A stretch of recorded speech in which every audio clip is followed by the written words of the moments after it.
Well, good afternoon, everybody. My name's Mark Smith. I am Group Managing Director of People to People in Australia and Frog Recruitment in New Zealand. It's 12:30 in the afternoon, Australian Eastern Daylight Saving Time, which means we are going live here on Facebook, LinkedIn, with our employment market update.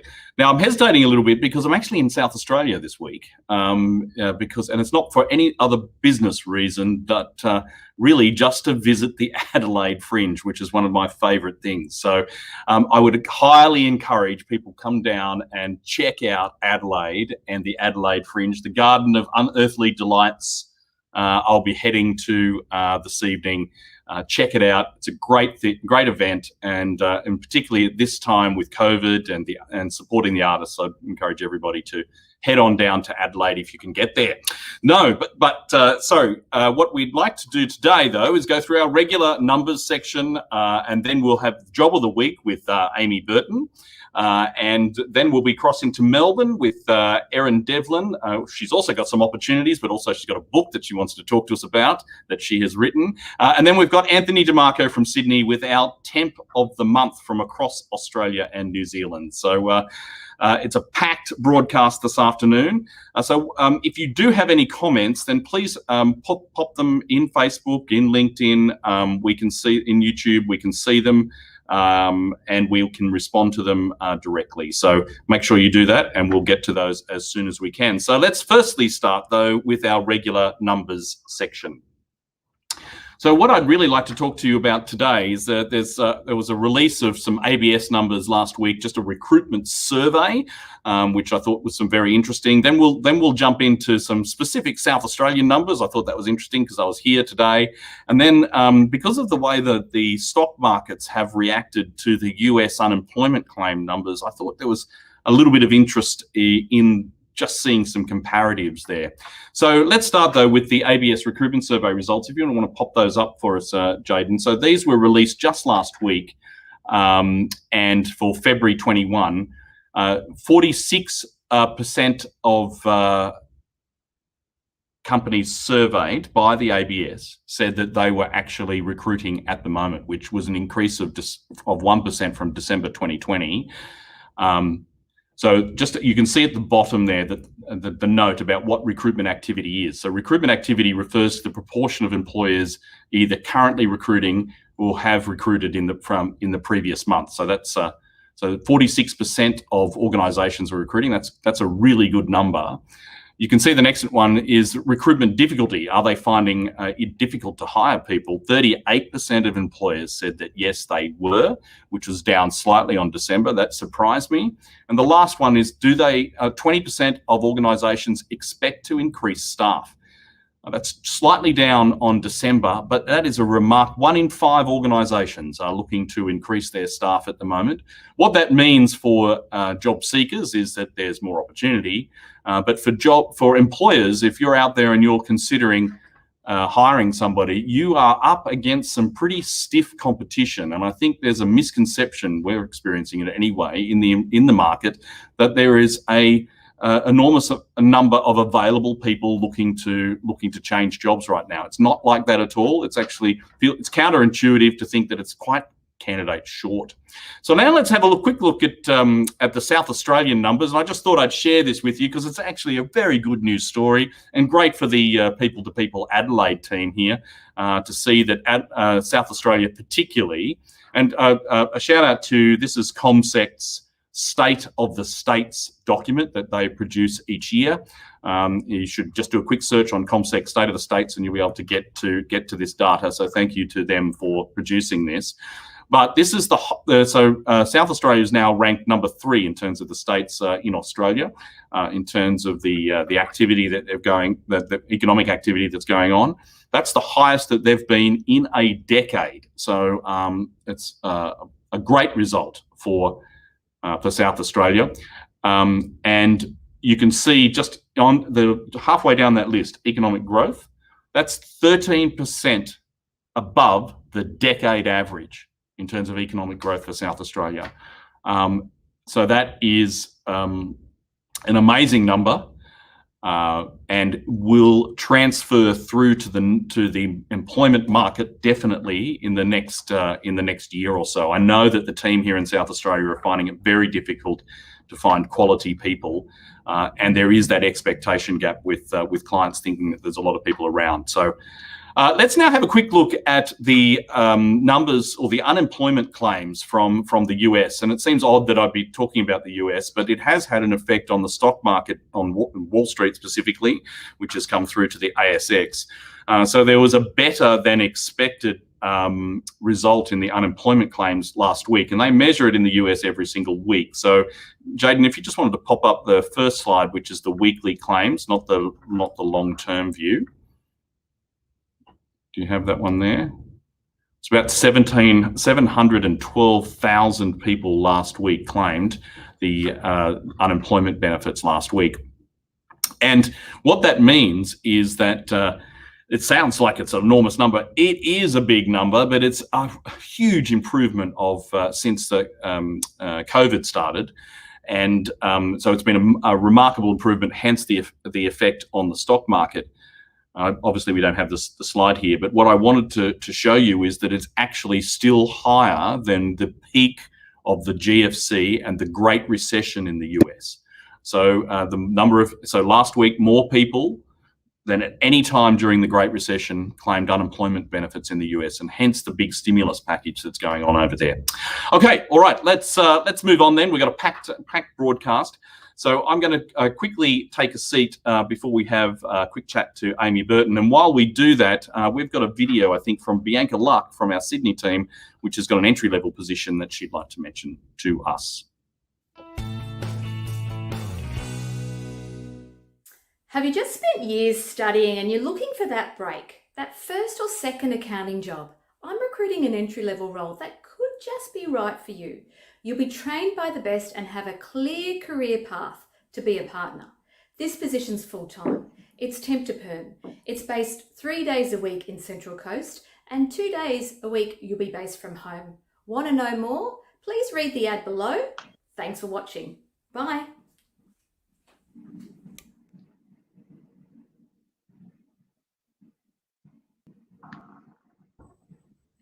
Thank you, Bianca. That's a great opportunity. I know that Jaden, if you're interested in that job, we'll have that link to that particular vacancy in the comments. So check that out. But that's not. I'm sitting here and I'm talking to Amy Burton from the Melbourne legal team. Good afternoon, Amy. Good afternoon. How are you going? Thanks for having me. No trouble at all. Now you've got. And I know it's always a bit sexy to be talking about, well, I don't know if that's the right language, but criminal, you've got a couple of roles in criminal law that you'd like to talk to us about. Yeah, absolutely. So we very rarely have legal assistant positions in criminal law. So they're already being highly sought after by candidates. So we are recruiting on behalf of one of Melbourne's most respected criminal law firms. Very rarely do they need to go out to market for candidates, so it's a really unique opportunity. Okay, and so is there anything that would make somebody stand out for this particular role? What are they looking for? For them, so for this employer, they need to see the passion for criminal law. Obviously, it's such it's such an interesting area, but they need to really feel the passion from candidates that are being put forward, that they want to do it for the long term as well. It will offer that opportunity to work alongside other passionate professionals as well. So that's really key for them. Okay. Is there any other benefits that we should be aware of besides working within criminal law, which so many people want to do? Yeah, absolutely. So each year they work on thousands of cases, and some are high profile and capture significant media attention. So pretty interesting to kind of be having that insight into those type of cases and what's going on the front line. So there's a junior position available, which for that role, we need someone that has some proven legal support experience, doesn't have to be in criminal law, and then that genuine passion for criminal law. For senior, we need to have some legal experience in criminal law, and for that senior role, there'll be mentoring opportunities as well, which is awesome. The salary is up to 65k package, and they'll also be able to offer some flexible working as well. Great, fabulous, fantastic. Now, if somebody wants to talk to you about this, I'm sure there will be people interested in this particular role. Is that the best? What's the best number to catch you on? I can just see it on the screen there, but if you want to let everybody know. Right here. 90987433, and please connect with me on LinkedIn as well. That way you'll see a live feed of all the different roles that are coming through. The legal industry is booming with positions, so this is just a couple of what we've got at the minute. Yeah, fabulous. Thank you. And I've just said fabulous. Now, everyone needs to, if people watch this, I say it all the time, I've got to stop it. But thank you, Amy, for joining us this afternoon. I can see the links in the comments there if you'd like to apply for that job, but get in touch with Amy if you'd like to learn more as well. Thanks, Amy. Okay, so now let's move and have a quick chat to Erin Devlin, who's the Managing Director of our Victorian operations, because she has a market update for us, but I know that she also has written a book during COVID. So, Erin, welcome. Good afternoon. Thank you. Good afternoon. Hope everyone's well today. Happy Friday. It's beautiful and sunny. Well, it was sunny. It's going to be 29 degrees today, so looking forward to the sun coming out later. As for the market down here, it is really booming now, which is fantastic. So we had a bit of a tricky year last year, as everyone experienced, but definitely, particularly the perm opportunities are back in the market. We're getting jobs in by the hour at the moment, which is great. So if you are in the market at the moment, jump on our website and have a look at the jobs that are listed and set yourself up a job alert so that you can look at the jobs that are actually of most interest to you. But it's great news to be able to come on and share with everybody. So just quickly, you mentioned that I've written your book. I mean, don't be shy about it. I think it's fabulous. I mean, we've even got a picture of it. Jayden, do you want to? There it is. Do you want to tell us a little bit about it, Erin? So I thought during COVID, Mark, I thought that a lot of job seekers were having a pretty tough time in the market.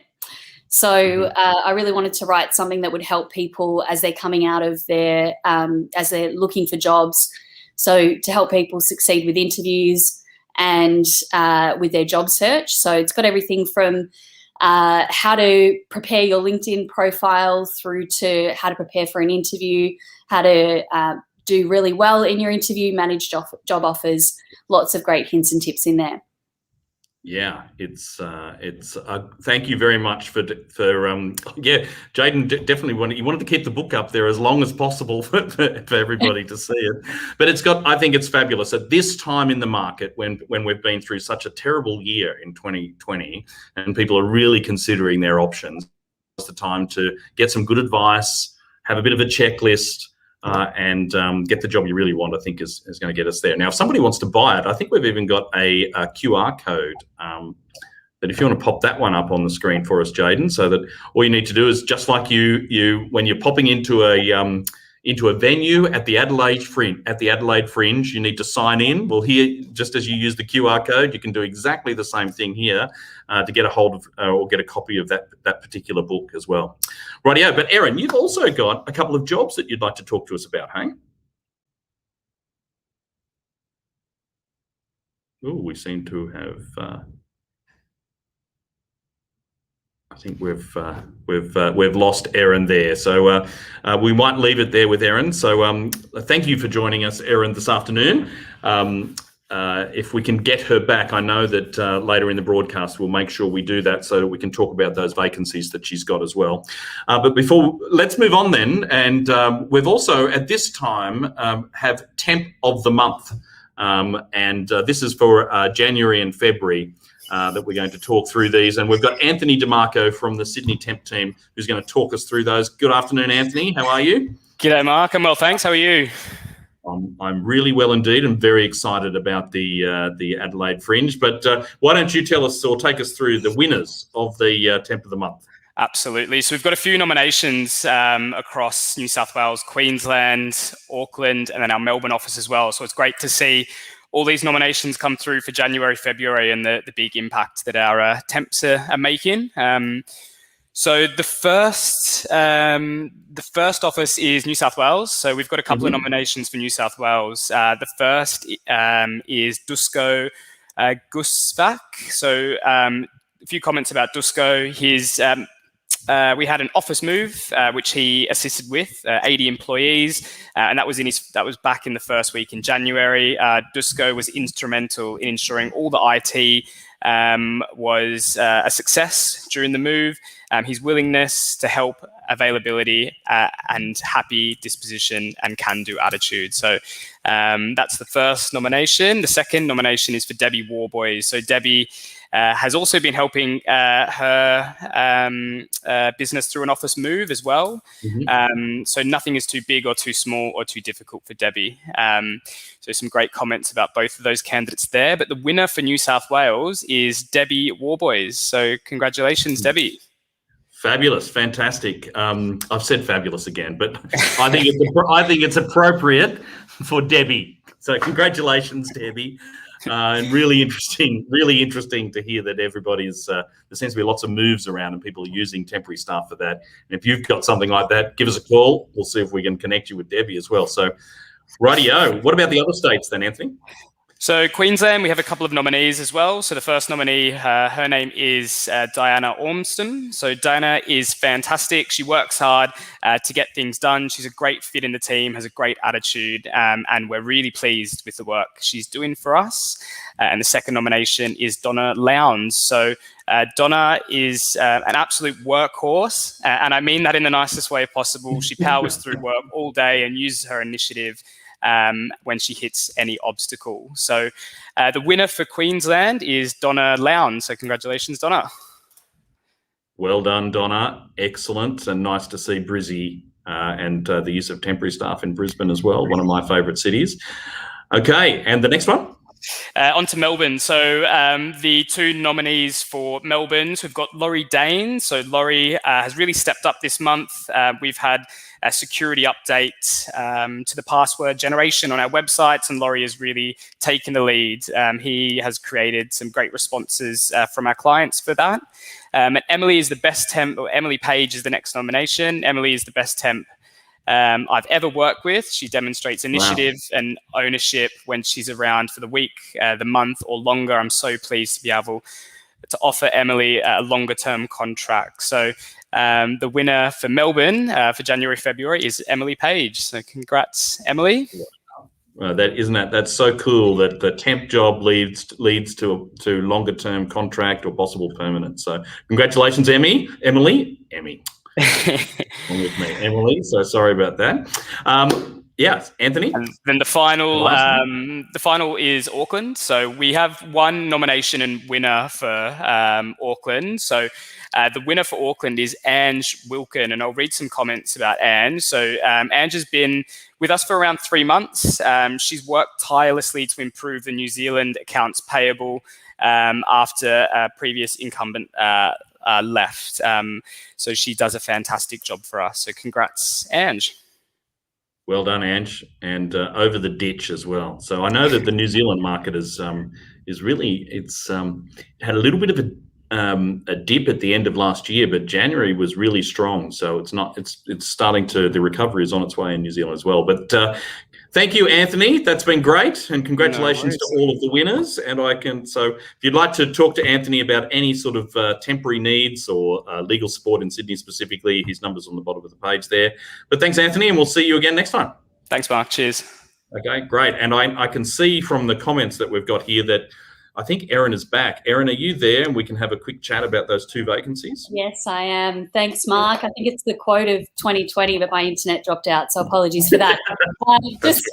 Just quickly, we have 2 roles in Melbourne that we're looking for a fairly immediate start for. So we have a customer service position that is based in Mulgrave. It's 60,000 plus super, order processing experience, SAP, and phone-based customer service is needed for that one, immediate start available. And then secondly, we have an internal audit manager position. It's for a mid-tier public practice firm in the CBD. It's 120K plus super. And you're reporting directly to the partner who's very well known for mentoring and development. So if either of those positions are of interest, get in touch with us in Melbourne. Fantastic. And the customer service role that's immediate start, are we talking about a Monday start? Is it that soon? As soon as possible, really. Yeah. And look, we have a lot of jobs on at the moment in Melbourne. So if you do have customer service experience and you're immediately available, we'd love to hear from you. So jump on our website, have a look at the jobs we have, and we'd love to talk to you. Great. Fantastic. So sorry about the technical difficulties, but thanks for joining us, Erin. I'm sure we'll see you again in a few weeks. Great. Thanks, everybody. Okay. All right. So let's now we're at the end of the broadcast. We're coming towards the end, and we're at that point now where we're going to look at the Twitter poll, our regular Twitter poll. And here are the results of last week's poll. So last week we asked, are business cards relevant in 2021? And if you were to ask somebody in the street, they'd say, no, no, no. It's certainly, that's the trend. But I thought the results were really interesting in that 40% of people definitely connect only via text. So that is a big change from when I first started in business, at least. But the reality is that 25% or 23.9% often hand out cards. That's a quarter of the population, and a further 35 still use them. So 60% of people are still engaging with their customers or within business by using business cards. So they're not dead yet, but there's certainly a change in the winds there. So what about this week and this week's Twitter poll? Now, I'm here in Adelaide office, and Jess Bales is one of the consultants here, and she's going to have a baby. And she said to me the other day, Mark, what do I do? Do I announce my pregnancy on LinkedIn? And I just went, I don't know. I think that people often put maternity leave on LinkedIn, but I'm not sure about the actual pregnancy. So great question. Let's find out the answer. Let's ask the Twitterverse, should you announce your pregnancy on LinkedIn? Yeah? Nah, I don't know. Don't think so. I shouldn't do that. So make sure you visit at People2People on Twitter and answer that one. And we had about 500 or so answer last week, about 700 the week before and the week before. The week before, though, I'll just wrap up with that. But because I missed last week's broadcast. But